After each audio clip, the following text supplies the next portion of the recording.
exaltado seas tú. Shalom, bienvenidos una vez más a este su programa, Regresando a tus Raíces. Y quien te habla, tu amigo y hermano en el Mesías, el Roé Ricardo Mojica.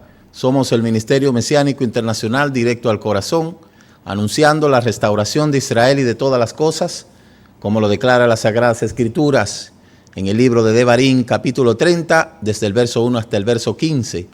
Libro de los Hechos, capítulo 3, desde el verso 19 hasta el 21. Y el libro de los Romanos, capítulo 11, desde el verso 18 hasta el verso 24. Estamos anunciando la restauración de Israel y de todas las cosas. Y estamos anunciando la restauración de los nombres Kadoshim, la restauración de las Sagradas Escrituras, la restauración de las fiestas y la restauración de nuestra identidad. Nosotros, como siempre decimos, hemos salido de Roma y su falsa teología de reemplazo, que sustituyó a Israel por la mal llamada Iglesia, una institución humana que no tiene ni pacto ni promesa, porque todos los pactos fueron hechos con Israel. Y eso es lo que estamos anunciando a través de nuestro ministerio en todas partes, con nuestra visión y nuestra misión, planteando los objetivos generales y los objetivos específicos. Estamos llevando a todo el mundo la restauración de Israel y de todas las cosas. Queremos llevar salud a los hermanos del área local, nacional e internacional. Y queremos, ¿verdad?, en esta tarde, concluir con el tema que teníamos ya puesto, que por una razón u otra no pudimos, pero hoy sí el Eterno ha permitido que estemos aquí, porque queremos llevarle todas esas incidencias. Usted puede visitar nuestra página web www.ministeriodirectoalcorazon.com. Puede descargar nuestra aplicación Mesiánico en Google Play, Play Store y también en iTunes. Ahí usted puede descargar todas esas aplicaciones en los 3 tipos de móviles para que usted pueda estar conectado con todo lo relativo a nuestro ministerio. También les recordamos que si usted desea comunicarse con nosotros, usted puede escribirnos al WhatsApp número 001-809-671-2593. Pero este WhatsApp es para las personas que están estudiando la restauración. Ese WhatsApp solamente tienen que escribirme las personas que están estudiando la restauración. No me interesa que nadie más me escriba. Si no es otra cosa relativo a la restauración, no hay sentido de usted escribirme. Por eso, ese WhatsApp es para contestar las preguntas de los estudiantes. Le digo eso porque cantidades de personas me escriben, mandándome boberías, mandándome cosas. Ese WhatsApp está habilitado para aquellos que son estudiantes nuestros en las naciones, y a través del WhatsApp nosotros le contestamos las preguntas, única y exclusivamente. Por eso le decimos con toda calma que por favor le dé un buen uso, ya que hay mucha gente que trata de comunicarse conmigo y no puede, pues no desaproveche la oportunidad. Como decíamos, teníamos sobre el tapete las incidencias de todo lo que aconteció allá en Cuba, y nuestra visión, que abarca lo que es el buscar todo lo relativo a las raíces hebreas, también anda detrás de cómo la presencia judía se situó en toda esta parte de América. Ustedes saben que siempre les he dicho que el contexto histórico es sumamente importante. Y nosotros, como vedados de la historia, que nos gusta la historia, nos gusta investigar. ¿Por qué me gusta investigar? Porque hay cosas que solamente valiéndose de la historia usted puede conocer lo que pasó. Por eso a mí me fascina la historia. En cada lugar donde nosotros hemos ido, hemos encontrado presencia judía, israelita en esos lugares, como lo hemos demostrado en otros estudios. ¿Qué yo quiero demostrar con esto? que Israel sigue siendo la columna vertebral de la raza humana y que en todos los lugares del planeta esas 10 tribus, esas 12 tribus han hecho presencia para que la gente entienda cómo es que el cumplimiento profético se está relacionando con todos los países del mundo. Y por eso es que le hago uso de la historia de todos los países del Caribe. Fíjese que yo tenía como una tristeza porque yo decía, no es posible que uno se esté yendo tan lejos y que uno no pueda ir a las islas que están aledañas a nosotros. Y bueno, y gracias al Eterno, estuvimos en Puerto Rico y allá tenemos 2 delegados que han sido de mucha bendición para nosotros, el hermano Acerio y la hermana Lucy. Y bueno, nos sentimos contentos porque fuimos a Puerto Rico y allá están nuestros hermanos, que los felicito por el trabajo que hacen y cualquier información que usted necesita acerca de nuestro ministerio allá en Puerto Rico, usted puede comunicarse con el hermano Acerio y hermana Lucy. Están ahí en Trujillo Alto. Y estuvimos por allá y descubrimos la presencia israelita, la presencia hebrea en Puerto Rico también, desde la colonia. Pero cuando fuimos a Cuba, allí nos dimos cuenta todavía mucho más que uno de los países del Caribe donde más presencia hebrea hay es en Cuba. Aún con todas las cosas que usted ha podido ver, Cuba es un país que desde la colonia tiene mucha presencia hebrea. ¿Qué quiere decir eso? Que las tribus esparcidas siguen reapareciendo. Y aquí en nuestra isla hay mucha gente que desconoce su identidad, pero va a llegar el momento en que ellos entiendan de que hay que regresar a Jerusalén. Primero, porque la mayoría somos descendientes de todas esas tribus esparcidas. Y segundo, porque Yeshua ha llegado para conectarnos con nuestro pueblo que es Israel y salir de toda esa manipulación del paganismo, toda esa mentira de la teología del reemplazo y todas esas cosas. Ese es el objetivo. Estuvimos en Colombia y en Colombia hay una presencia hebrea tremenda, como la gente no se imagina. Pero también hemos estado en El Salvador, estuvimos en Ecuador, estuvimos en Perú, ¿ve?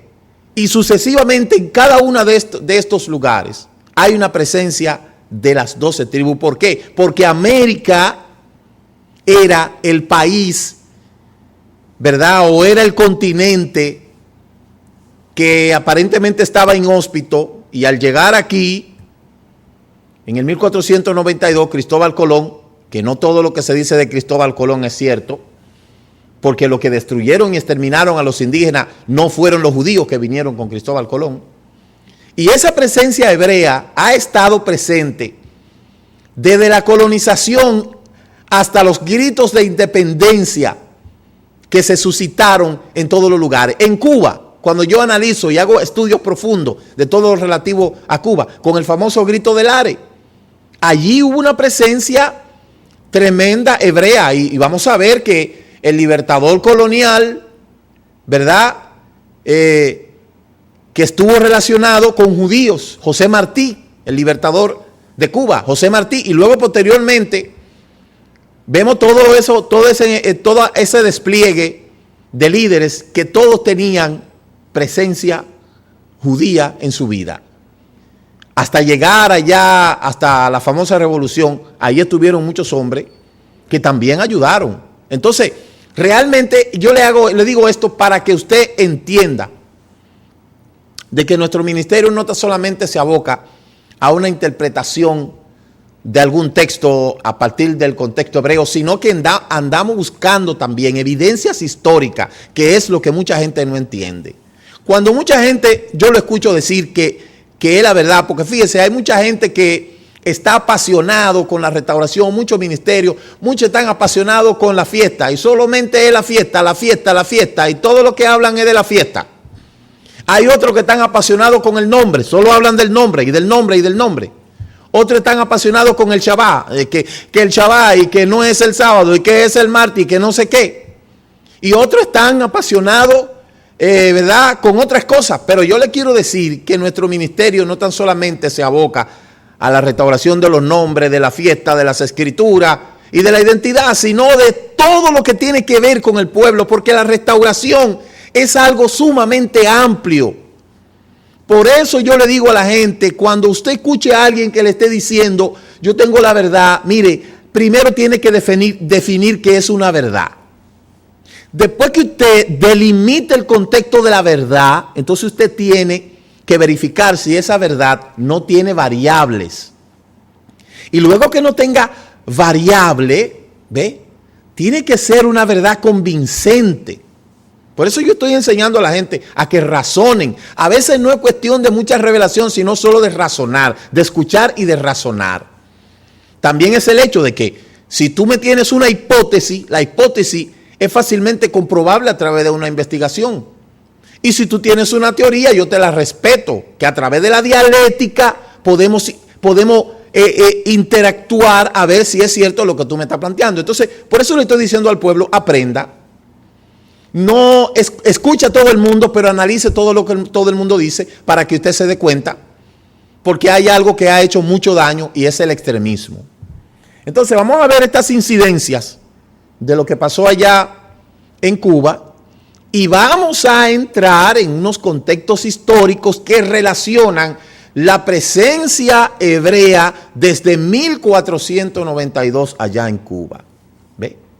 Entonces, ahí usted puede ver que llegamos, ¿verdad?, el 16, saludamos a nuestros colaboradores allá en Palma Soriano, hermana Yaneisi y los hermanos de ahí de Palma Soriano, que nos dieron una muy buena acogida y le bendecimos de manera muy especial. Entonces, estuvimos, ¿verdad?, enseñando la restauración, como usted lo puede ver aquí, control, por favor.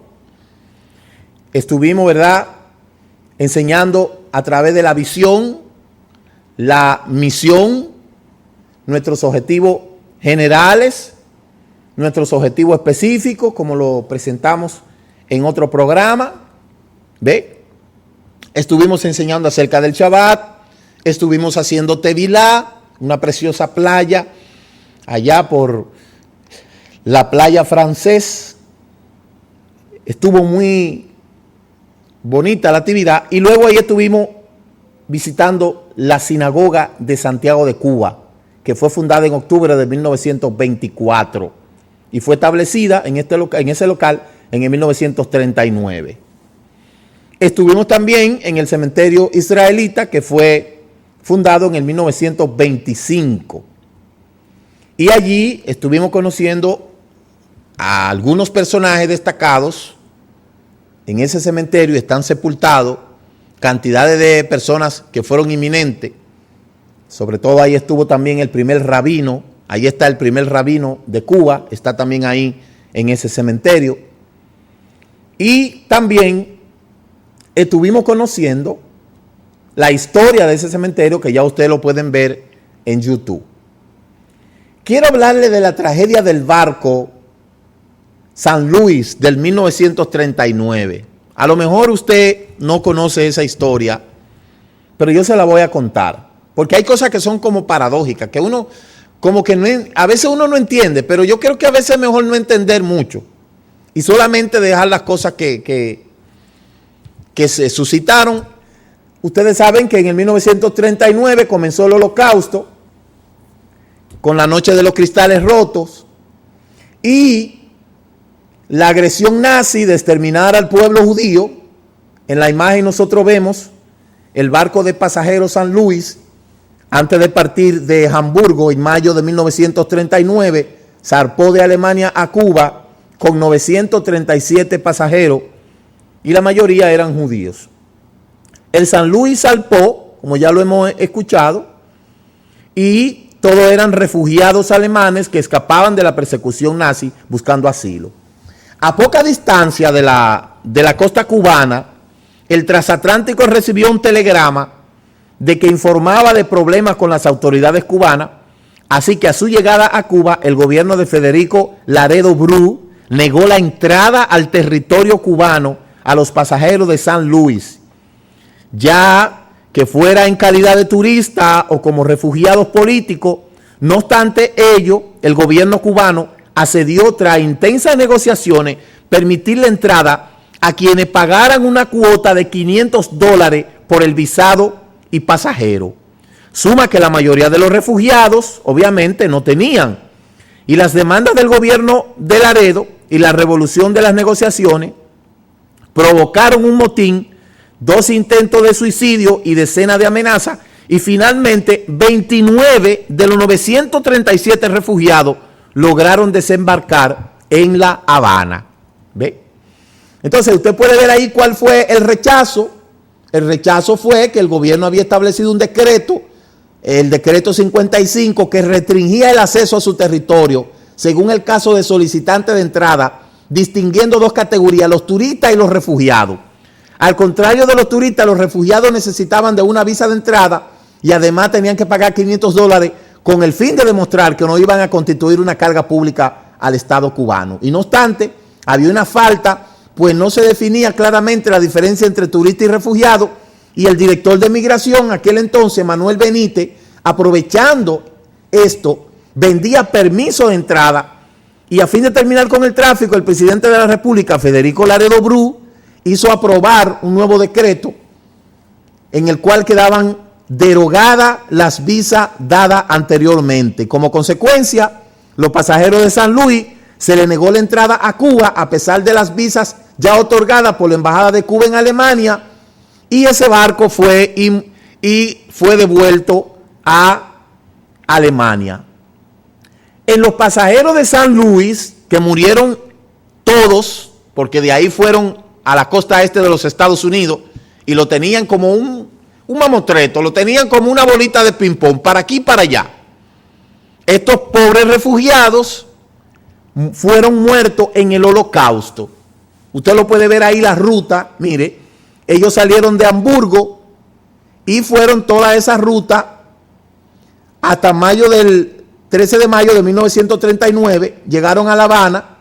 En La Habana no lo aceptaron, fueron a Miami y luego ahí también fueron rechazados, entonces fueron devueltos el 6 de junio de 1939 y el 17 de junio de 1939, entonces llegaron a Alemania, en Antep, y ahí entonces esta gente murió. Todos estos exiliados murieron. Solamente 29 personas no perecieron de ese barco, que fueron los que se quedaron en Cuba. Entonces ahí usted puede ver el Departamento de Migración y la tarjeta de identificación del transeúnte de en ese entonces. Uno de los que logró bajar en el San Luis, ve, el número 29, como ya les repito, 29 personas, se llamaba Oscar Bleckner, y ahí usted puede ver que fue uno de lo que recibieron en Cuba.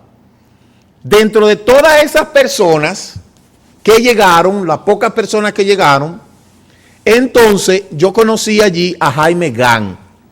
Jaime Gant, sus padres llegaron en el 1939 y él pues inmediatamente sus padres llegaron, obviamente lo concibieron a él. Jaime Gant me contó cosas asombrosas de la presencia judía en Cuba, cosa que yo me quedé asombrado, y yo en el futuro pienso escribir unos cuantos libros, si el Eterno me lo permite, pero estoy recopilando información porque es interesante la historia. Entonces Jaime Gant llegó y estuvimos dialogando con él.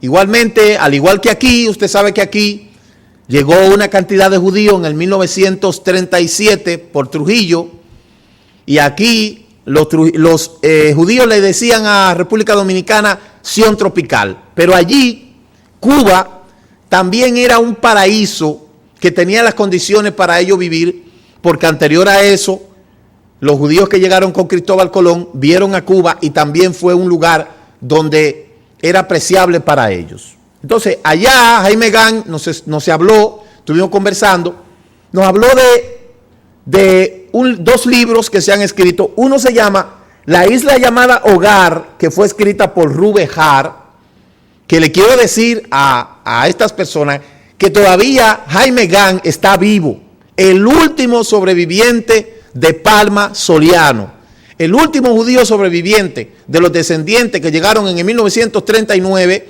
Jaime Gant es el único que sobrevive allá en Palma Soriano, en muy malas condiciones. Nosotros decimos que esto lo hacemos con la intención de que se le pueda suministrar algún tipo de apoyo allá en Palma Soriano. Estuvimos conversando con él, él nos contó cosas que en el futuro quizás nosotros podamos relatarla en algún tipo de libro, porque fueron datos sumamente interesantes.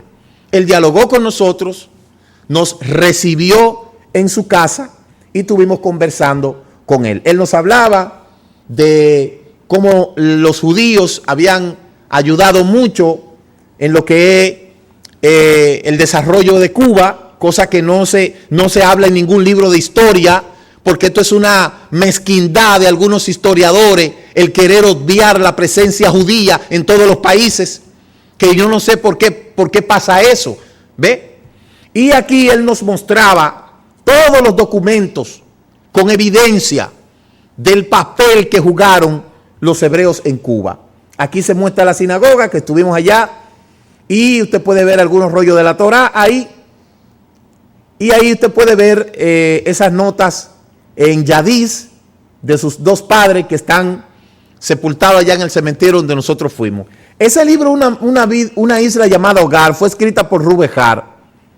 Y yo quiero decirle a Rube Har que yo vi en estos días por ahí 2 candeleros en memoria de Jaime Gant, como si él había muerto. Jaime Gant no ha muerto todavía. Jaime Gant a sus 76 años todavía está vivo allá en Palma Soriano. Jaime me comentaba que si tuviera él la posibilidad, él se fuera a Israel. Porque de verdad que Cuba tiene 2 caras. La que usted ve por la televisión y la que usted ve cuando usted va allá.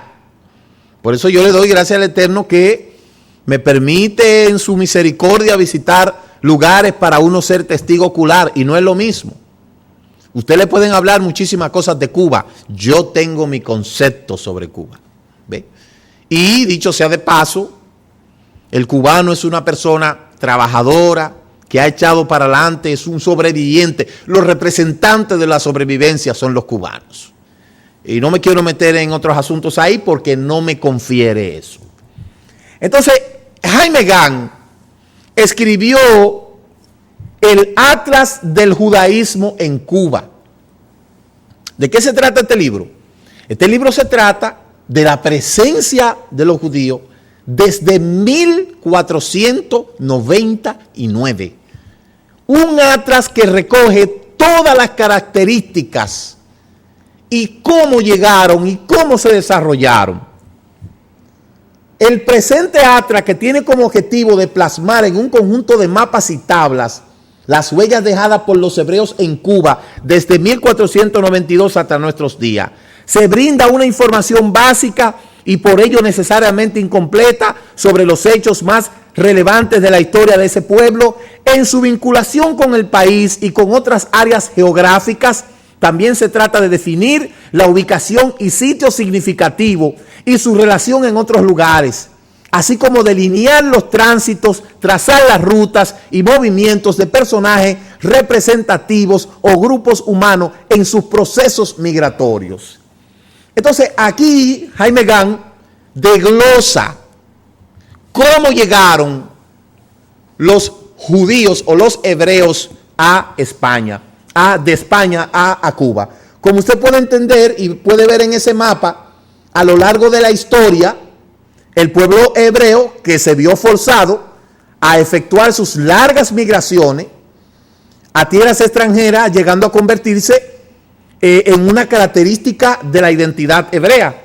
Y 2000 años más aproximadamente, el Imperio Romano, que se encontraba en su proceso de expansión, lo cual lo cual desató la resistencia del pueblo hebreo ante sus opresores, el galú, como se le llama, la diáspora, y sus efectos, igualmente después de la destrucción del segundo templo, a fin de las rebeliones contra el imperio romano, la dispersión del pueblo de Israel lo llevó a establecerse en amplia zona de Europa, de Asia, más de 15 siglos a fin de que la diáspora se cumpla en cuanto a la era mesiánica que traerá la redención.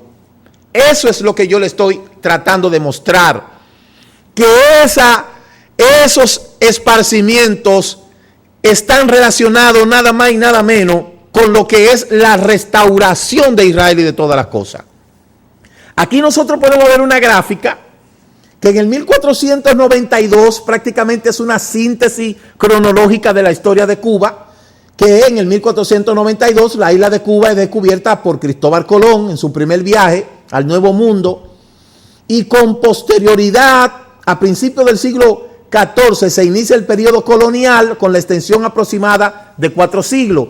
En el 1762 fue la toma de La Habana por los ingleses, y este episodio de la vida colonial duró 11 meses y demostró la existencia de una sociedad criolla con sentimiento nacionalista incipiente. La riqueza del país atrajo los intereses de las potencias europeas rivales de España, y en este siglo del amanecer de la intelectualidad cubana, en el 1895, es la denominada Guerra del 95, la más importante de la lucha de independencia de Cuba, que resumió el potencial organizativo y heroico de la nación, así que su proyecto futuro culminó con la intervención norteamericana del 98 y la frustración de la emancipación de la isla. Pero en el 1959 es el triunfo de la revolución con el liderazgo del comandante, y Cuba inicia una nueva etapa de su desarrollo. También, anterior a eso, en el 1511, de 1511 a 1515, el proceso de colonización de la isla, en el que queda establecida 7 primeras villas, asumidas como capital en un breve periodo, y ahí entonces se desarrollaron una serie de eventos, como por ejemplo en el 1868, que se inicia la Guerra de los 10 años, en el 1901, después de 3 años de ocupación del territorio nacional por Estados Unidos, permite a la nación tener una constitución y comienza otra etapa. Aquí nosotros podemos ver la oleada migratoria sumamente importante del pueblo hebreo que se efectuó siglos después del inicio de la diáspora entre 1492 y 1497.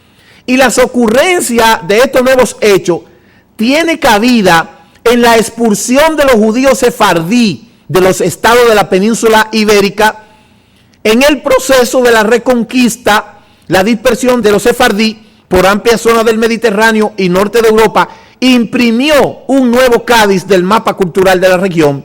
Por eso es que el nombre sefardí o sefaradí proviene del vocablo usado en la lengua hebrea para denominar a la tierra española.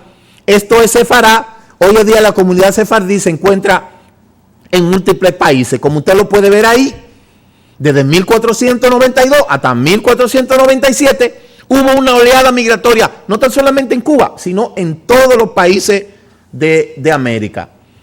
Ahí nosotros vemos acerca de Cristóbal Colón y el viaje de descubrimiento, que Colón efectúa 4 viajes al Nuevo Mundo, en lo que tocó la tierra cubana más de una vez, y no obstante murió sin saber que era una isla y no parte de un continente. Como usted lo puede ver aquí, Cristóbal Colón recibió para su atrevida empresa fondos e información científica muy valiosa de amigos judíos como Gabriel Sánchez. El soporte financiero necesario provino de Isaac Abarnel, de 500,000 maravedíes, y de Luis Santángel, de 1.140.000 maravedíes, a título de préstamo, y Cristóbal Colón y la corona española respectivamente le dieron el contrato a Cristóbal Colón. Entonces, un total de 120 tripulantes que se embarcaron en el viaje del descubrimiento, 5 eran de nacimiento judío esclarecido. Mire, primero estaba Marco el cirujano, Bernal el farmacéutico, de Triada, Rodrigo de Triada, jefe de los marineros, Rodrigo Sánchez como inspector general, Luis de Torre, un polígrafo en función con especialidad en traducción, y este último fue el primer miembro de la expedición en poner pie en la tierra cubana. Cristóforo Colombo era originario de la ciudad de Génova, pero todos nosotros sabemos, los que hemos estudiado la historia, que Cristóbal Colón era judío y él tuvo que esconder esa identidad para que no le frustraran el viaje hacia otras tierras.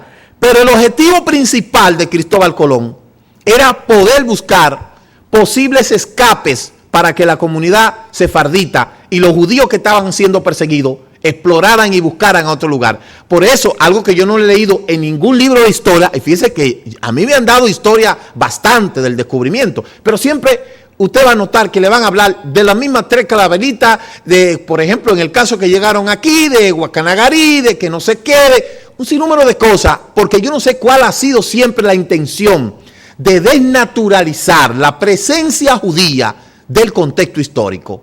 Algo de lo que yo me estoy encargando, de hacerle demostrar a la gente que la humanidad está en deuda con el pueblo judío. Entonces nosotros podemos ver aquí con datos históricos, con referencia acerca de esa incidencia. Muchos no saben que el primer dinero que fue recogido para el viaje expedicionario de Cristóbal Colón fue dada por la comunidad sefardita, tanto de Portugal como de España. El objetivo era buscar una tierra de escape. Y luego, ¿verdad?, al hacer este contrato con la reina de España y poner un 10% ahí en el Tratado de India, como nos dice la historia, ahí es donde viene el problema y esa cantidad de cosas que se suscitaron. Yo tengo mi cosmovisión del descubrimiento. Y es probable que la tesis que yo haga en mi graduación, la voy a hacer ahí. Ya tengo hasta el esquema y lo voy a consultar con mis profesores de historia. Porque hay muchas cosas que no se hablan del descubrimiento, que yo sí voy a hablar. ¿Ve? Entonces, vamos a ver las primeras 7 villas que fueron pobladas en Cuba y las mujeres notables que eran de origen judío. En 1518, Catalina de Suárez era protegida de Diego Velázquez, se casa con Hernán Cortés, el conquistador de México, y esa dama vecina de Villa de Santiago, de Cuba. O sea que Catalina Suárez, la esposa de Hernán Cortés, era judía.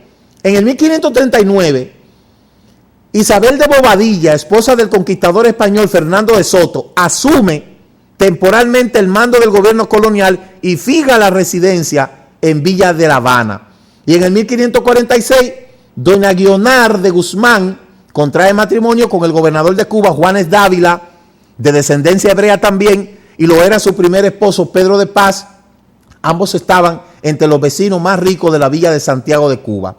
El proceso de conquista del Nuevo Mundo trajo consigo sucesos que generaron mitos y leyendas, y a tono de un espíritu de la época y sus agentes, se dice que cuando el gobernador de la isla, Hernando Soto, ¿verdad?, en cuanto a lo que es la conquista de la Florida, y su esposa doña Isabel de Bobadilla, ascendía en lo alto de la torre, vigilaba del castillo real de las fuerzas que esperaban su retorno, y el incidente en la vida colonial generó un símbolo para Villa Habanera, concretado en la célebre escultura del siglo XVII conocida como la Giraldilla, que aún hoy día constituye uno de los íconos representativos de la capital cubana.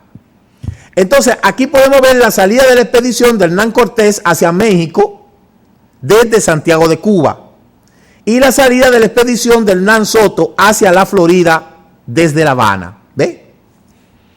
También podemos ver el papel de los judíos en la incipiente economía de Cuba. En el 1546, el año en que ya se dan los existentes plantaciones de caña de azúcar y de tabaco, así como pequeños trapiches rústicos en el terreno cercano a la villa cubana, se dice que fue un criptojudío conocido como Hernando de Castro quien introdujera este cultivo a la isla. Es decir, el cultivo de tanto de caña como de tabaco fueron introducidos en la isla. Y en el 1588, un vecino de Santiago de Cuba, apellidado Núñez Lobo, portugués de origen judío, recibió en asiento de explotación las minas de cobre de Santiago del Prado en las inmediaciones de Santiago de Cuba. Nosotros estuvimos por ahí, por ese lugar. Y medio siglo después, en la creación de las primeras viñas en Cuba, la economía incipiente recibe un impulso notable de parte de los colonizadores criptojudíos que se asentaron en el territorio y hacen la aparición protagonista de la industria azucarera, esa industria azucarera que fue un problema aún aquí en nuestra isla. Ahí también, en Remedios, allá en Cuba, usted puede ver la villa de activos comercios, también de mercaderes portugueses, ahí en Río Cauto, y ahí en la zona de las plantaciones de tabaco, usted lo puede ver ahí en San Cristóbal de La Habana, en Remedios, también en lo que es El Salvador de Bayamó y Santiago de Cuba. Ahí habían gran influencia. Por eso, no sé si usted se acuerda que en una ocasión la colonia tuvo problema aquí y los recursos que traían, lo traían de Cuba a República Dominicana, a la Hispaniola en ese entonces. En el proceso de colonización, aquí hubo una escasez terrible. ¿Ve?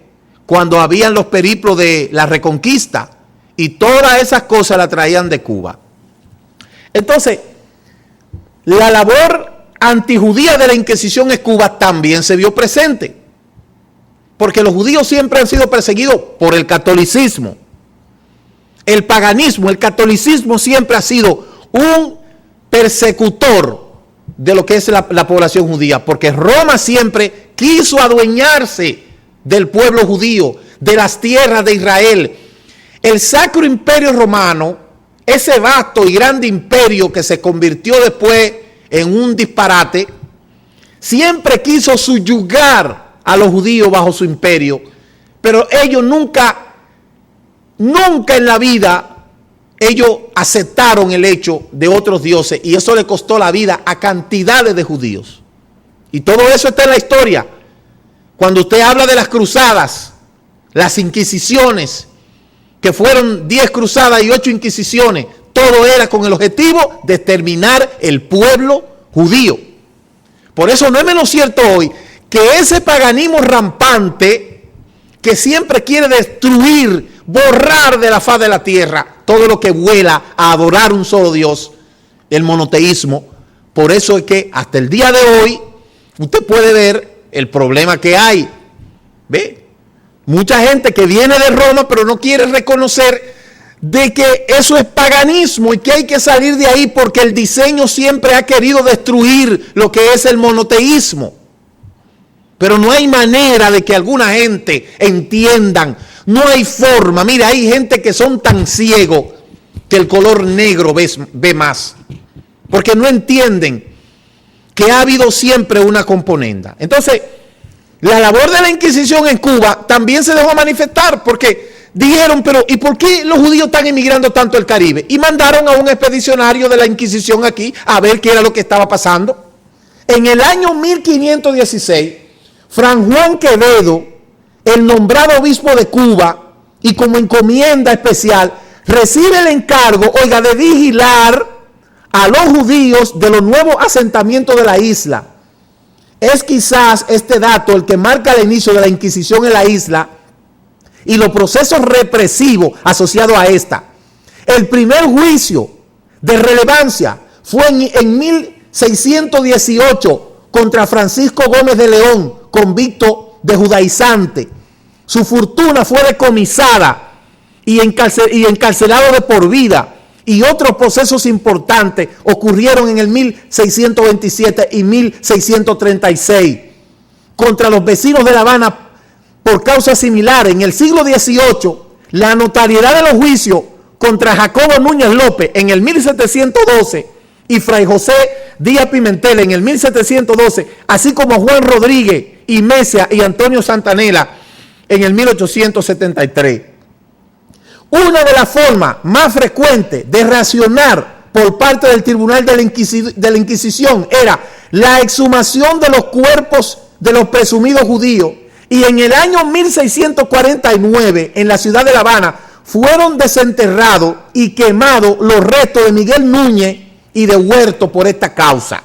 En el 1611, el obispo Armendari, al hacer una nota del número significativo de habitantes de sangre judesna, vivían en la viña de Remedios, y entre la medida propuesta estuvo el traslado de la viña alejada de los presuntos embrujos y de esta entrada al infierno, y en el 1696 quedó resuelta a permanecer de la población de la localidad.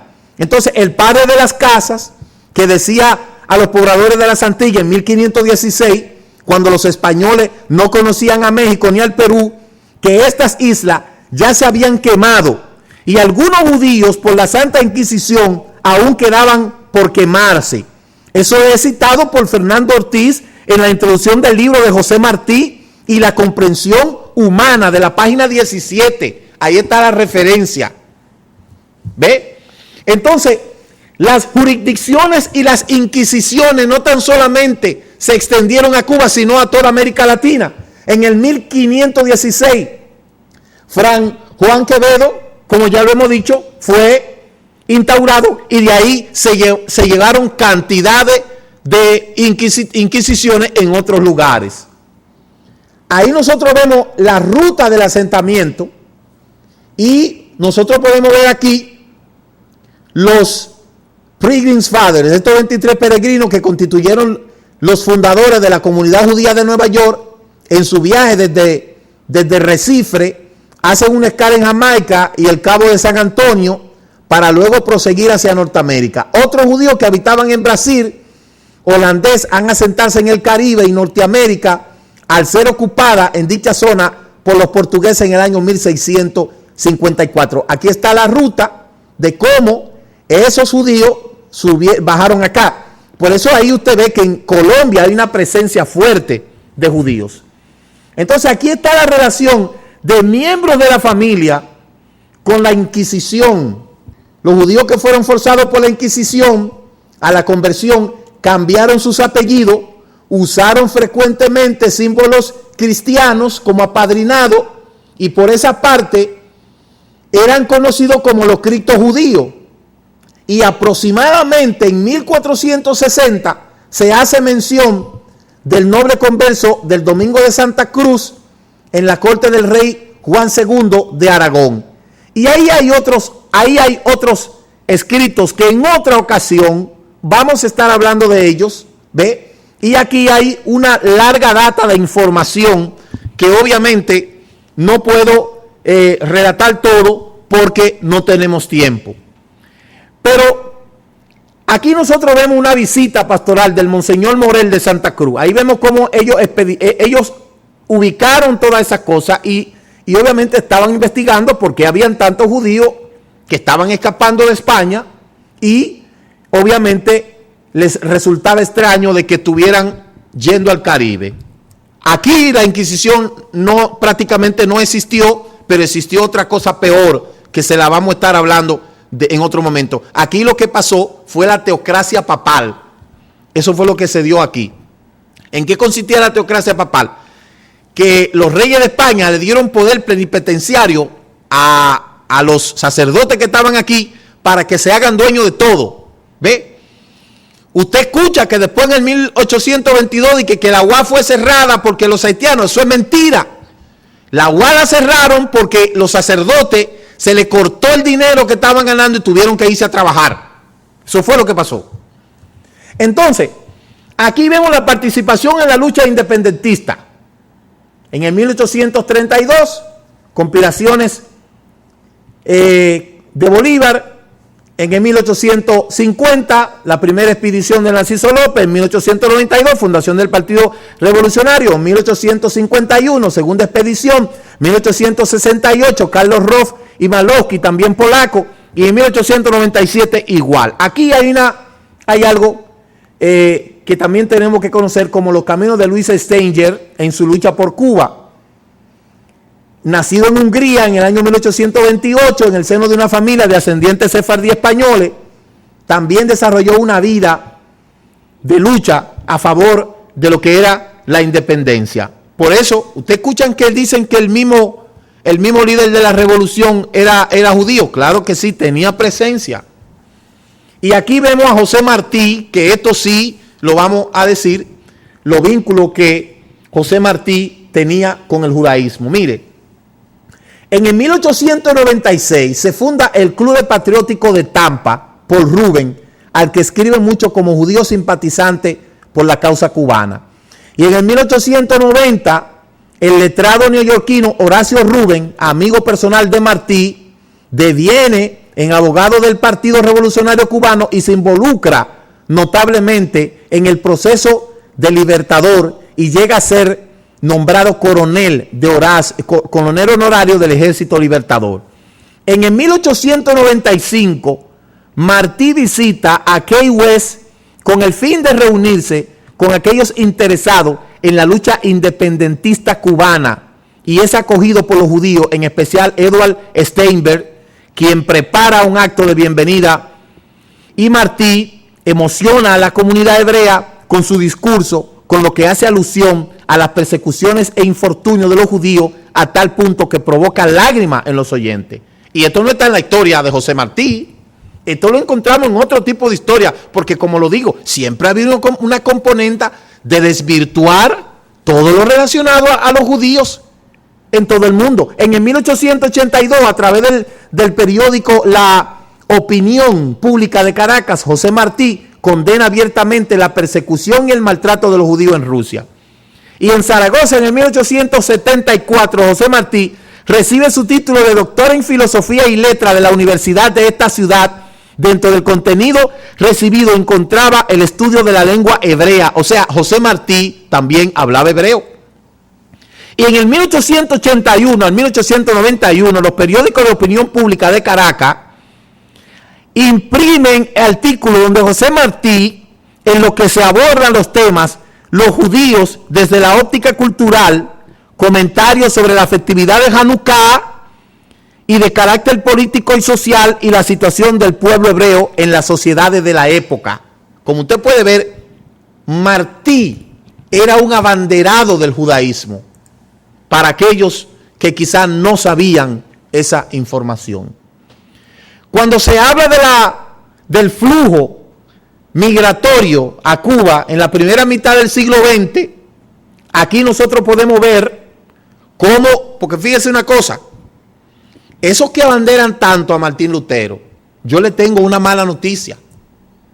¿Usted ha escuchado que en Alemania se mataron 6 millones de judíos? ¿Usted sabe quién fue el que auspició, el autor intelectual del Holocausto? ¿Usted sabe quién fue? Martín Lutero. ¿Por qué? Porque Hitler tenía admiración hacia Martín Lutero. De tal forma que cuando en el 1945, en el juicio de Nuremberg, le preguntaron a Hernán Göring y a otros secuaces que por qué ellos estaban haciendo eso con los judíos, y ellos contestaron que ellos no estaban haciendo nada que no estuviera escrito en la Biblia. ¿Oh, en cuál Biblia? En esa Biblia alemana que tradujo Martín Lutero, donde ahí impregnó todo lo que se conoce como el deicidio y el antisemitismo cristiano.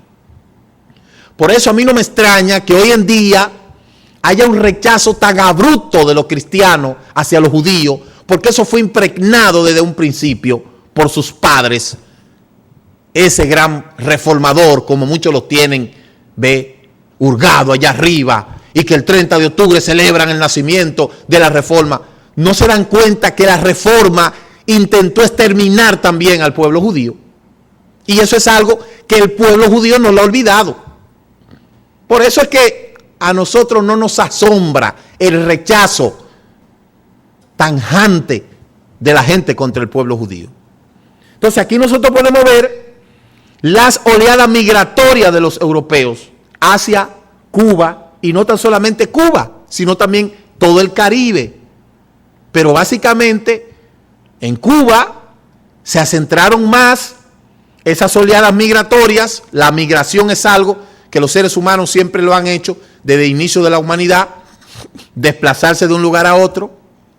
¿Ve? Antes no había frontera, la frontera la hicieron los hombres. Ahora es que una violación y de un lugar a otro, pero antes usted tenía que irse de un lugar a otro por un asunto de supervivencia. ¿Ve? Entonces, el caso que se dio aquí, en República Dominicana, en el 1937, fíjense que Trujillo, que es tirano para muchos, ¿ve? Es un héroe en cierta parte para el pueblo hebreo. ¿Por qué? Porque Trujillo, sea por lo que sea porque quería limpiar la raza, sea porque quería tapar esa maldad que él hizo de exterminar a 15,000 y pico de haitianos en ese famoso asedio contra los haitianos, ¿ve? De una manera u otra, yo no sé por qué, él quería congraciarse, no sé. El caso fue que él recibió aquí 750 judíos. Por eso hay un libro que se llama El Sion Tropical, parte 1 y parte 2, donde también aquí la presencia judía no fue tan notable, pero sí, también aquí este pueblo acogió a los judíos. ¿Ve? Y Trujillo dio, el propósito de Trujillo era traer 100,000 judíos aquí. Allá en Francia, en esa famosa, después que hizo la famosa feria aquí de la libertad y de la paz, esa parafernalia que él se inventó. Entonces, en la convención que hubo en Francia, trató de llevar 100,000 visas, autorizó 100,000 visas para judíos que estaban siendo exiliados de Europa. El proyecto no se le dio. Por otro lado, se dieron un sinnúmero de cosas ahí, según cuenta Casat y según cuenta Bernardo Vega, una cosa ahí que a veces uno no entiende, pero el propósito era traer 100,000 judíos a la isla. Lamentablemente el dictador fue ejecutado, eso no se dio, y de ahí es otra historia. Pero hay otras cosas también que en el aspecto histórico, en ese mismo tenor, podría decir, pero se me iría todo el tiempo. Pero si no lea Asalto de Trujillo al Poder, tanto de Bernardo Vega como de Casat. Entonces, mire las oleadas migratorias aquí. 1906, 5 de agosto, un pequeño grupo de judíos descendientes de los Estados Unidos de América funda la primera institución religiosa hebraica en el país.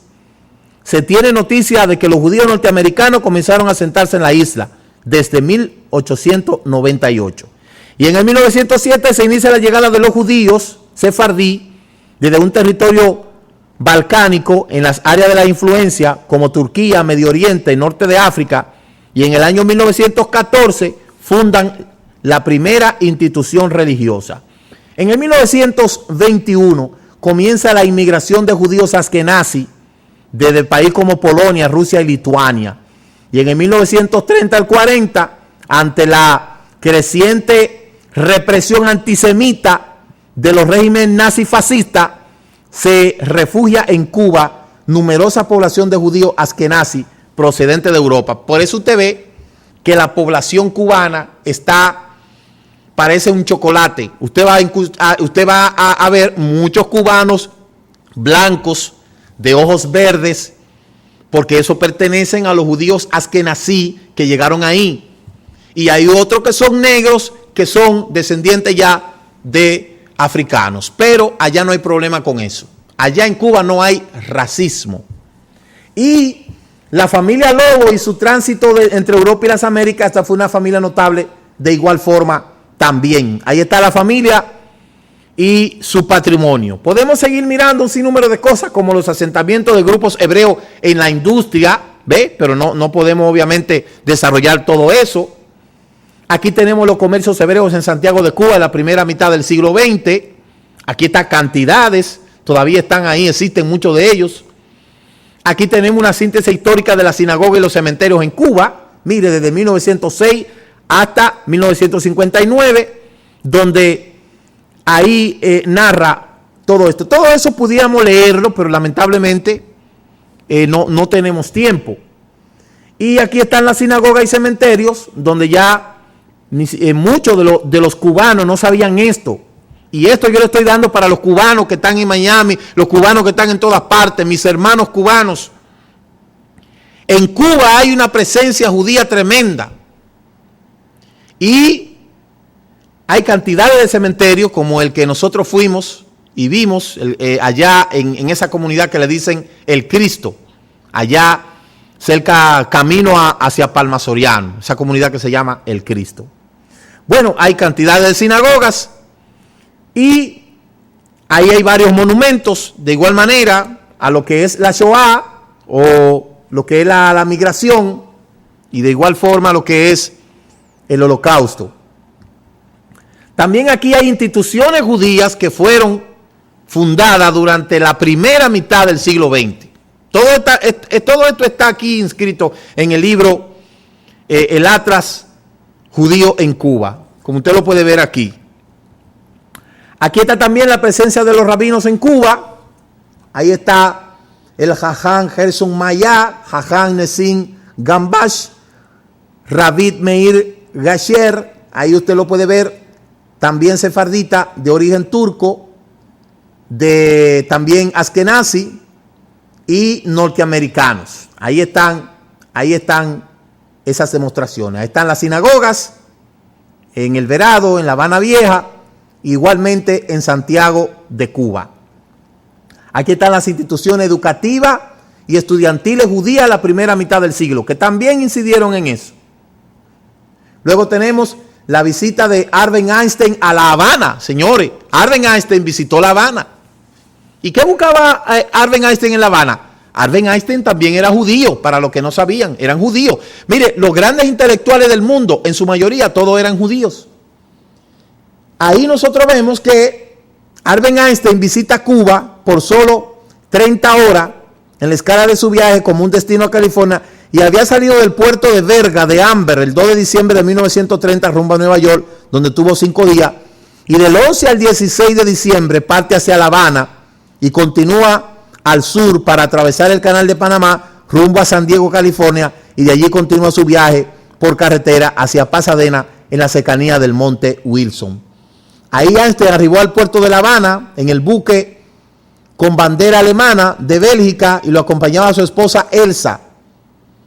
Pernocta en el mismo barco y luego de un día recorrido, tras emplear unas 30 horas en la capital, parte rumbo a los Estados Unidos. Mire qué interesante, muy interesante esto.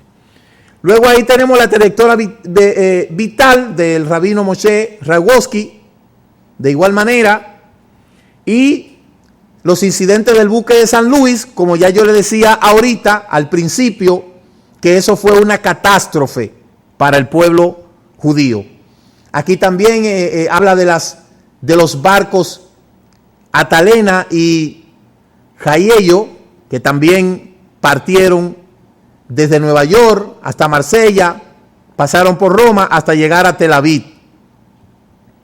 Y la participación de los judíos en el movimiento de la revolución también. Ahí estuvo Fabio Groval, ahí estuvo también la fundación del primer grupo pionero, Ricardo Zambriana Lobo, estaba Ragidowski, estaba también Jean, que hace una breve estadía en Cuba, y etcétera. Había una cantidad de judíos también ahí. Mire, Camilo Cienfuegos, ese Camilo Cienfuegos, que ustedes conocen, también era sefardita, Camilo Cienfuegos, que también eso pues, podríamos hablar de eso en otra ocasión.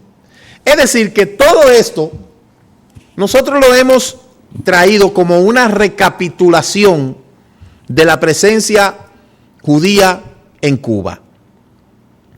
Cabe destacar el hecho de que al llegar ellos allí tuvieron que enfrentar todas esas vicisitudes, desde los aspectos gastronómicos, folclóricos, etcétera, todo. Quiero que usted sepa que una de las comidas principales de Cuba es el puerco, el cerdo. Imagínese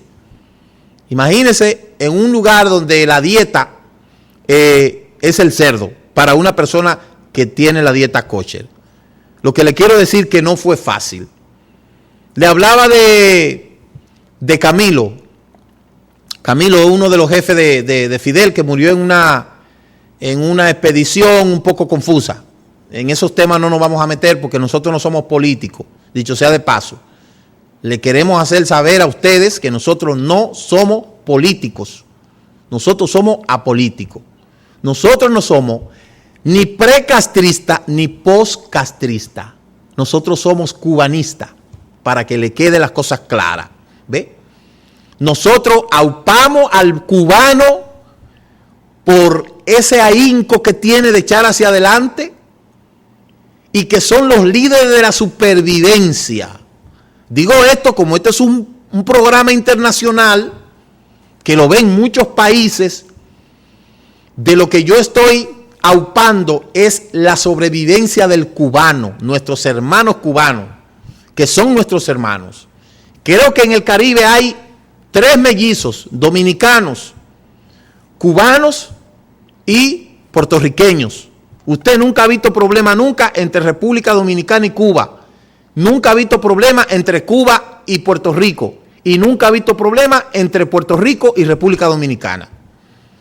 En todos los lugares de Estados Unidos, sobre todo en el Bronx, usted va a ver una bandera puertorriqueña y una bandera dominicana. Una bandera cubana y la bandera cubana y la bandera puertorriqueña se parecen bastante. Lo que los diferencia son unas estrellitas. Es decir, que somos hermanos. Y hay muchas cosas. Yo pudiera hacer un programa especial de hablar de todas las incidencias, todo lo que vivía allí en Cuba, de las cosas, porque una cosa es lo que tú ves en televisión y otra cosa es lo que tú ves testigo ocular. Pero no es de mi incumbencia adentrarme en asuntos que a mí no me concierne. Por lo pronto quería traerle esas incidencias y hacerle entender que este ministerio no tan solamente está proyectando una visión y una misión, sino que también anda detrás de la historia. A esos lugares donde el Eterno nos permite ir, nosotros no vamos a hacer turismo, nosotros vamos a hacer un trabajo de restauración, recopilando las informaciones que son de nuestro interés. Por eso visitamos los museos, por eso visitamos los lugares donde acontecieron incidencias relativas a la presencia hebrea en ese lugar. Y solamente le digo que tenemos ese legado. De modo que este libro, quizá en lo adelante podamos tener una copia, pero por el momento quedará este programa para que los hermanos entiendan que hoy más que nunca tenemos que orar por Cuba, bendecir a nuestros hermanos cubanos, orar por Cuba, porque Cuba, esa gran Cuba, fue y ha sido un albergue. Ahora mismo solamente quedan unos 15 o 20 judíos, no quedan muchos, menos de 300 judíos quedan allá en Cuba. Así nos contaba Jaime Gán, menos de 300, porque todos se han ido. ¿Ve? Pero lo que fue Cuba antes y lo que es ahora es una historia que nunca debe de ser olvidada. De modo que para eso le he traído este programa, para que los hermanos cubanos que tenemos en todas partes, tengo muy buenas relaciones con los cubanos, son unos excelentes colaboradores, ¿ve? Al igual que de otras naciones, y bendecimos al Eterno por habernos dado la oportunidad de estar en aquel lugar y recopilar todas estas informaciones que sé que son de interés para todos aquellos que necesitan saber la verdad. Así que el Eterno le bendiga, que el Eterno le guarde, y en lo adelante vamos a continuar con otro tipo de programa igual o mejor que este. Shalom, shalom.